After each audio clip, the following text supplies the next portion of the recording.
السلام علیکم حضور. وعلیکم السلام سلمہ.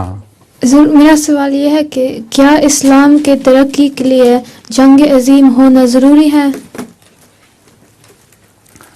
اسلام کے ساری دنیا میں پھیلنے کے لیے ضروری ہے کہ ایک تیسری جنگ ہو، اور جب تک وہ جنگ بڑی بڑی طاقتوں کا غرور نہیں توڑے گی اس وقت تک اسلام نہیں پھیل سکتا.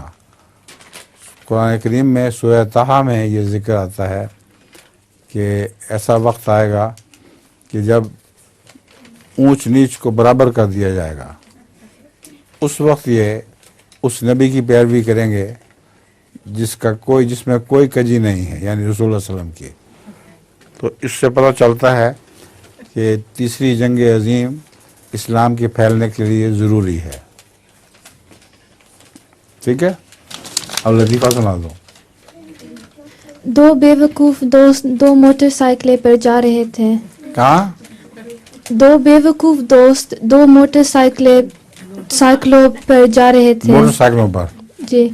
رات کا وقت تھا اور وہ دونوں ساتھ ساتھ چل رہے تھے. سامنے سے بھی دو موٹر سائیکل والے آ رہے تھے. انہوں نے سوچا کہ ہم ان دونوں کے سائڈ سے گزر جائیں یا درمیان میں سے. انہوں نے فیصلہ کیا کہ وہ دونوں کے درمیان میں سے گزر جائیں گے، مگر جب وہ بالکل قریب پہنچے تو وہ دو موٹر سائیکلیں نہیں بلکہ ایک کار نکلی. سمجھ گیا. وہ ایک ٹرک تھا یا ایک گاڑی تھی، اس کی دو لائٹیں تھیں، تو وہ سمجھے تھے کہ دو موٹر سائیکل ہیں، بیچ میں سے گزر جائیں گے. ٹھیک ہے جی. ہاں بہت دردناک